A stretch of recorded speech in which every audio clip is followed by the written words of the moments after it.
கோயிலில் உறங்கிக் கொண்டிருக்கின்ற செல்வரத்னம் சோபநாத், நாங்கள் எல்லோரும் அன்பாக விதி என்று அழைக்கின்ற சோபநாத்தினுடைய பாதங்களை தொட்டு இந்த இடத்திலே பிறந்து, இந்த இடத்திலே வளர்ந்து, இந்த இடத்திலே இருக்கின்ற திருவிழா மகாவித்தியாலயத்தில் கல்வி கற்று தனக்கென யாருக்கும் தங்கம் இல்லாத தொழிலான மின்னோட்டு தொழிலை தனது தொழிலாக கற்றுக்கொண்டு தொழில் செய்து கொண்டு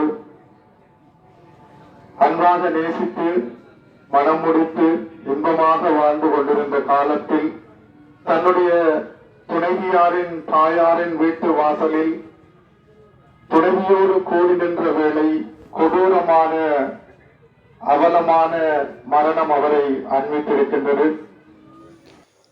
இதான் அவருடைய மாமியார்ட்ட வீடு. இவ்விடத்தில் வச்சு தான் ஆக்சிடென்ட் நடந்தது. இதெல்லாம் நான் அவர்கிட்ட உயிர் பிரிஞ்ச இடம். அந்த இடத்தாலேயே அவர்கிட்ட இறுதி பயணமும் நடக்குது. இந்த இளம் வயதில் இறைவன் அவருக்கான விதியை முடித்திருப்பார் என்று யாருமே எண்ணாத அந்த காலை வேளையில் அவருடைய உயிர் நம்மை விட்டு பிரிந்திருக்கின்றது.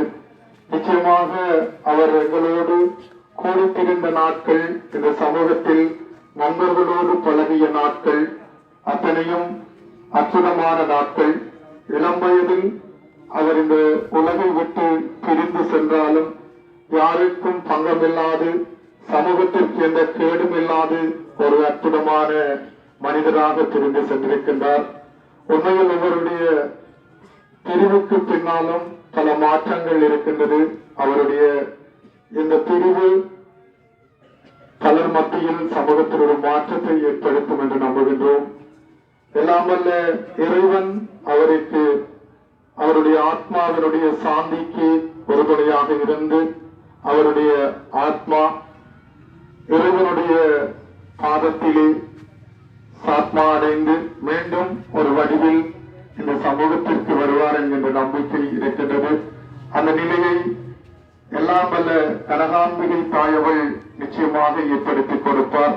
அண்மையில் கூட கனகாம்பிகை என்பது ஆலயத்திலே தனக்கு தெரிந்த தொழில் மின்னோட்டு தொழிலை வந்து நேர்த்தியாக செய்து கொடுத்துக் கொண்டிருந்தார். அப்படி அனைத்து விடயங்களிலும் பங்கேற்றுக் கொள்ளுகின்ற ஒரு அற்புதமான ஒருவரை இழந்திருக்கின்றோம்.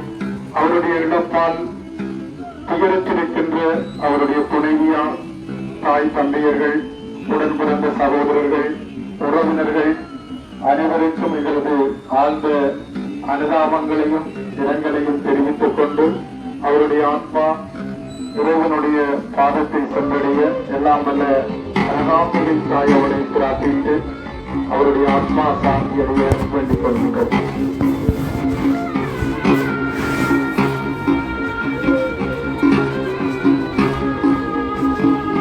உரையினை நிகழ்த்தி சென்ற சுதர்சன் அண்ணா அவர்களுக்கு நன்றியை தெரிவித்துக் கொண்டு அடுத்து அமரத்துவமடைந்த சோபநாத் அண்ணனுடைய ஆத்மா சாந்திக்கான இரங்கல் உரையினை நிகழ்த்த வருகிறார் பதனகாந்தன் எனப்படும் மோகன் அண்ணா.